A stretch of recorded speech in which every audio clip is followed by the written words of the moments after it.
looking at this. It seems like this fan might last a whole week, but by tomorrow, it's done for. Are you trying to fool me? This is outright dishonesty. And that too, in front of the emperor. The man said, "You know me well. I sell fans in this marketplace every day. This fan costs 100 rupees. And if it doesn't last 100 years, I'll take full responsibility. I'm here every day. And you're the emperor. Where would I even go after fooling you?" The fan was purchased. The emperor didn't fully trust him, but he was also curious about how this man could be so boldly lying. What gave him the confidence? The fan was bought for 100 rupees, and the man was told to return within 2 or 3 days. The fan's handle broke. By the 7th day, the fan was completely ruined. The emperor thought, maybe the fan seller won't show up. But right on time, on the 7th day, the fan seller appeared and said, "Speak, your majesty." The emperor said, "There's nothing much to say. This fan is lying here, broken. It broke within 7 days, and you claimed it would last 100 years. Are you crazy or a fraud? What's going on?" The man replied, "It seems like you don't know how to use a fan. The fan will last 100 years. It's guaranteed. How are you using the fan?" The emperor said, "Listen, now I even have to learn how to use a fan properly?" The man said, "Please tell me, how did you manage to ruin this fan in just 7 days? How are you using it?" The emperor picked up the fan and demonstrated, "This is how I used it." The man said, "I see the mistake. This is not how you use a fan."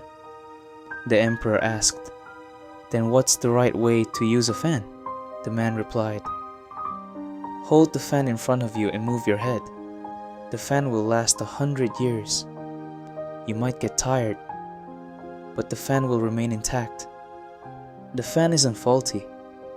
It's your way of using it that's wrong." This man is born. He is the product of a culture that is 5 or 6,000, maybe even 10,000 years old. But the culture isn't wrong. The man is wrong. The man is dying every day.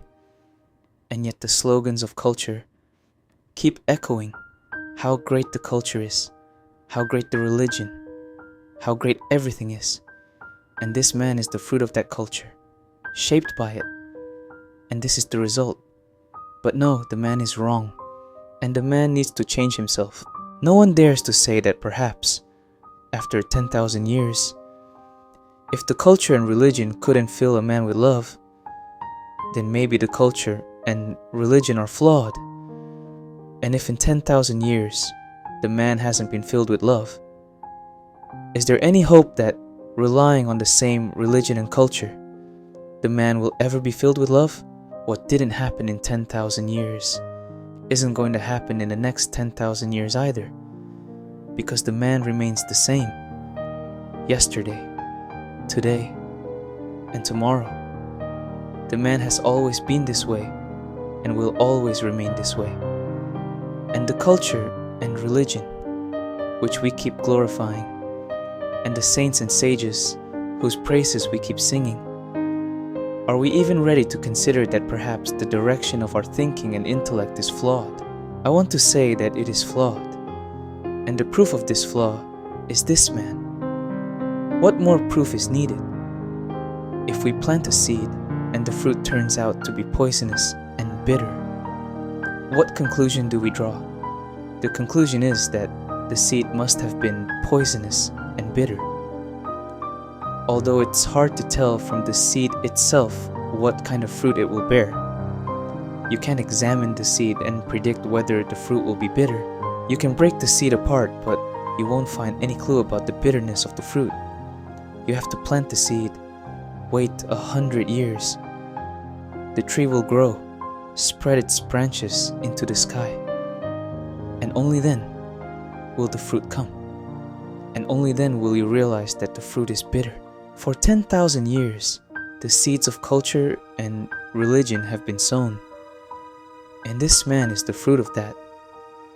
And it's bitter, filled with hatred. But we keep chanting about it, thinking that somehow love will come from it. I'm telling you, love can't come from that. Because the very possibility of love being born has been murdered by religions. And they've poisoned it. You see more love in animals, birds, and plants. They don't have any culture or religion. Even in uncivilized, tribal people, you find more love than in so-called civilized, cultured, and religious humans.